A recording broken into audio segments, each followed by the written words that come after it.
Assalamu alaikum. Good morning and welcome to our presentation. First of all, I want to thank you all for coming here today. We are presenting the model of brain and the needs of wahi. अल्लाह ने हम इंसानों को बहुत सी नेमतों से नवाजा है and the most honorable of them that is brain. Allah has also mentioned in Quran about brain. I would like to add some amazing features of brain. The brain is one of the largest and most complex organ in the human body. हमारा brain 100 billion से भी ज्यादा neurons और nerve से बना होता है और इसका वेट अप्रॉक्स 400 ग्राम होता है. Through these nerves communicate by trillions of connectors called synapses. Basic function like breathing and sleeping are control by the brain stem. Forebrain दिमाग का सबसे बड़ा हिस्सा होता है जिसके अंदर सेरिब्रम, हाइपोथैलेमस और थैलेमस पार्ट मौजूद होता है and this part of the brain is responsible for judgement, thinking and memory. Now, hindbrain is the back part of the brain which includes cerebellum जो balance और body posture के लिए responsible होता है. Other than this, pons and medulla oblongata is also present which regulates action which are not under our control जैसे कि circulation of blood, blood pressure, breathing, etc.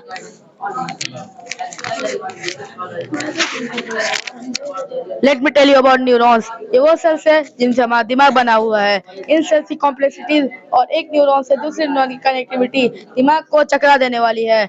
These cells are responsible for receiving sensory input from the external world.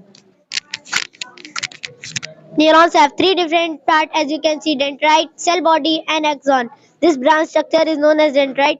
This is cell body जिसके centre में nucleus पाया जाता है and this long part is known as axon. ये neurons हमारे brain में बहुत quickly messages को कैरी करते हैं और वो भी in the form of electrical signal. Depending on its location these perform job of a sensory neuron, motion neuron और एन इंटर न्यूरॉन जो मैसेजेस को सेंड और रिसीव करते हैं. Let me give some example to understand this. Bright light direct आंखों पे पड़ते ही आंखों को बंद कर लेना. किसी गर्म ऑब्जेक्ट पे हाथ टच हो जाने में फौरन हाथ को हटा लेना. डस्ट लैडन एयर में ब्रीथ करने पे छींक आना. Shows the working of neuron जो ब्रेन तक सिग्नल भेजते हैं and according to which we react and respond to stimuli. This is the model of synapses.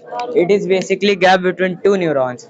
एक न्यूरॉन से दूसरे न्यूरॉन तक पहुंचने के लिए इलेक्ट्रिकल इम्पल्सेस यानी इंफॉर्मेशन केमिकल इम्पल्सेस में चेंज हो जाती है. इलेक्ट्रिकल इम्पल्सेस दूसरे न्यूरॉन में पहुंचते ही वापस से इलेक्ट्रिकल इम्पल्सेस में बदल जाता है and this is how the process goes on. तो ये कहना गलत नहीं होगा. Brain is more complex than any other known as structure in the universe but like every machine दिमाग की लिमिटेशन हद होती है. अल्लाह ने डिफरेंट क्रिएचर को डिफरेंट कैपेसिटी वाला ब्रेन दिया है. The bird of the brain understand thing differently. All of the creatures have some understanding but to different degrees. Human beings have the most sophisticated brain, but each human being have a limited level of usage of the brain and understanding, and with limited brain come limited outcomes. See, the brain is very important, but here the question is, can our brain can answer something, or it can tell how, or it can tell why Allah has. क्या हमारा दिमाग हमें सब कुछ समझा सकता है? क्या हमारा दिमाग हमें बता सकता है कि अल्लाह ने हमें क्यों पैदा किया? क्या हमारा दिमाग हमें बता सकता है कि हमारे मन में आने वाले तमाम सवालों के जवाब दे सकता है? बेशक नहीं. There are lots of questions जिनका जवाब हमारा ब्रेन नहीं दे सकता. Human brain or intellect cannot tell us that what is going to happen after death. हमारा दिमाग हमें नहीं बता सकता कि मरने के बाद क्या होगा या कब्र में क्या होता है. हमारा दिमाग तो हमसे ये कहता है कि अगर कब्र में अजाब होता है तो हमें दिखता क्यों नहीं. इसका मतलब है कि हमारा दिमाग ऐसे तमाम सवालों के जवाब और उनकी तफसीलात को समझने के काबिल नहीं जो हमें हमारी निजात की तरफ ले जाता है. It proves that our brain has a limit. हमारे दिमाग के सोचने की एक हद है. सी ब्रेन हमसे कहता है कि जो चीज दिखाई देती है वही रियलिटी और वही हकीकत है. अगर हमारा यकीन है कि हवा है मगर हमें नजर नहीं आती और इस बात को तमाम लोग मानते भी हैं. इसी तरह शैतान है, जिन्नात है, फरिश्ते हैं, कब्र का अजाब और कब्र का सवाब है. ऐसे ही जन्नत है, जहन्नम है मगर हमें नजर नहीं आती और इस बात को हमें वही बताती है. वही हमारे दिल को तकवा, नेकी, जिंदगी और मौत की हकीकत और दुनिया और आखिरत की कामयाबी की तरफ रहनुमाई करती है और जिन सवालों का जवाब हमारा ब्रेन और इंटेलेक्ट नहीं दे सकता, उनका जवाब हमें वही के थ्रू मिलता है। So now let us talk about wahi. What is wahi? Wahi किसे कहते हैं? The Arabic word wahi used in the Quran to refer the messages that Allah sends to humanity through His prophets.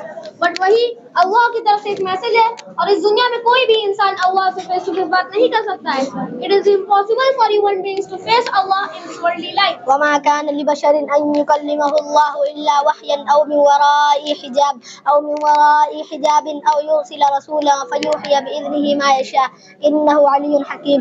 इस आयत में अल्लाह सुब्हानहु व तआला ने वजाहत फरमाई है कि वह अपना पैगाम अपने बंदों तक रसूलों के जरिए भेजता है।